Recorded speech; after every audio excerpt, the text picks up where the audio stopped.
ఒక చిన్న టెస్ట్ మీ అందరికీ సరదాగా, వెరీ పర్టికులర్గా లేడీస్కి ఆవు పెరుగు ఆవు మధ్య పాలు గురించి ఎక్కువగా మాట్లాడే మా విజయరామ్ గారికి ఒక చిన్న టెస్ట్ ఏంటంటే,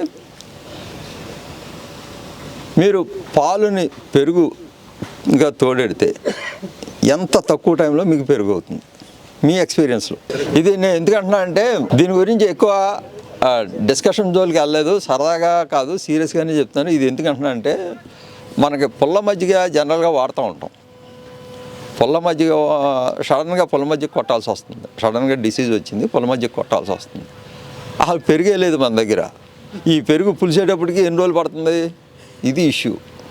దాని గురించి ఈ క్వశ్చన్ రేజ్ చేశాను, అంతే తప్ప మిమ్మల్ని నిజంగా టెస్ట్ చేద్దామని కాదు. సరే, దీని మీద ఒక అథెంటికేటెడ్ ఇన్ఫర్మేషన్ కూడా ఇస్తాను. రాకేష్ గారు ఒకసారి ఈయన దగ్గర ఒక 70 ఆవులు ఉన్నాయి. కొండ పెరుగు, పాలు, ఆర్గానిక్ పాలు అన్నీ అంతా ఉంటారు. మీ దగ్గర పెరుగు ఎంత టైంలో పడుతుంది, దాని కండిషన్స్ ఏంటో ఒకసారి చెప్పండి. 2.5 to 3 అవర్స్లో అయిపోతుందండి ప్రొసీజర్. దాని ప్రొసీజర్ ఏంటంటే యాక్చువల్గా పాలు కాసాక 42 degrees నుంచి 45 degrees మధ్యలో తోడేయాలండి. తోడేసాక అది 40 degrees టెంపరేచర్లో అది మెయింటైన్ అయ్యేలా చూసుకుంటే మనకి 3 hours లోపలే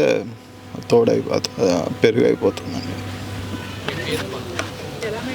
ఎలా ఏం లేదు, కొంచెం వేడి నీళ్ళు తీసుకోండి, ఆ వేడి నీళ్ళలో ఈ పాత్ర పెట్టండి, అయిపోయింది. ఏమన్నా బాగుందా? మరి ఆయనకి చెప్పరా?